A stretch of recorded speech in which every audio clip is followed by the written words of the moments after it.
Sziasztok! Enikő vagyok, az ETK nagykövete, és ma itt van velem Koltai Arnold, egyetemünk hallgatói önkormányzatának az elnöke. Szia! Szia! Sok szeretettel köszöntök mindenkit!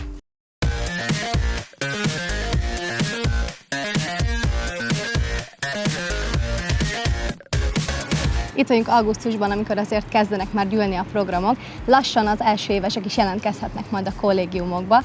És érdekelne, hogy van-e valami, amire így különösképpen figyelniük kéne, hiszen rengeteg adatot és információt össze kell gyűjteniük ahhoz, hogy jelentkezhessenek. Esetleg mik azok, amikre különösen figyeljenek, hogy le ne csúszanak arról, hogy bekerülhessenek?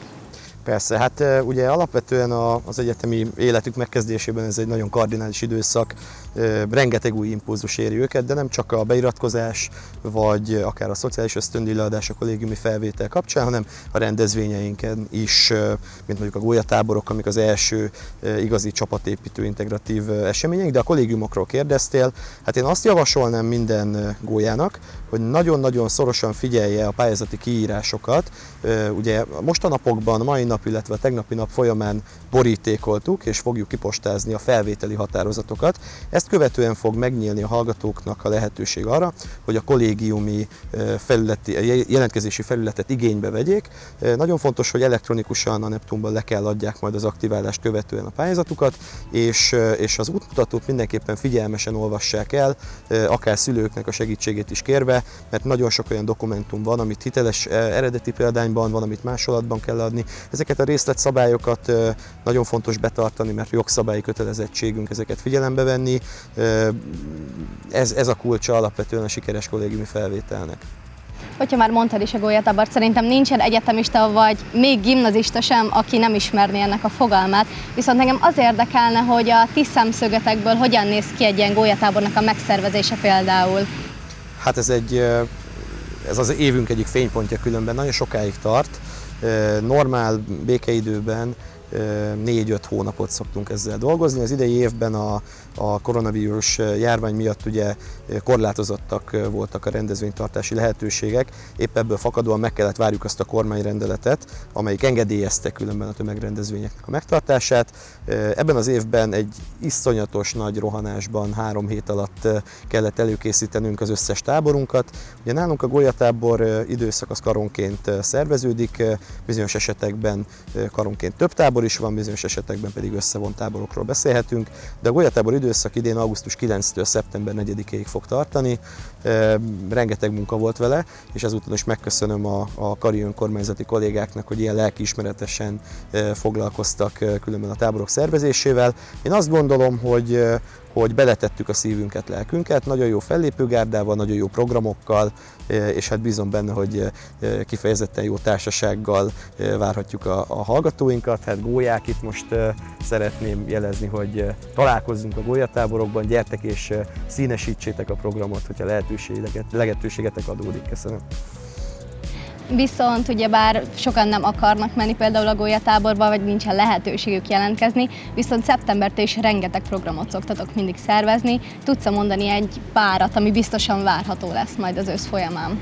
Természetesen. Hát az elmúlt években elindultunk egy olyan irányba, hogy nagyobb nemzetközi fellépőket próbálunk meg akár fél évente 2-3 alkalommal is lehozni a PT hallgatóinak. Nyilvánvalóan a járványügyi helyzet alakulása fogja befolyásolni azt, hogy ilyen nagyobb volumenű külföldi fellépőket is felvonultató rendezvényeket tudunk-e szervezni.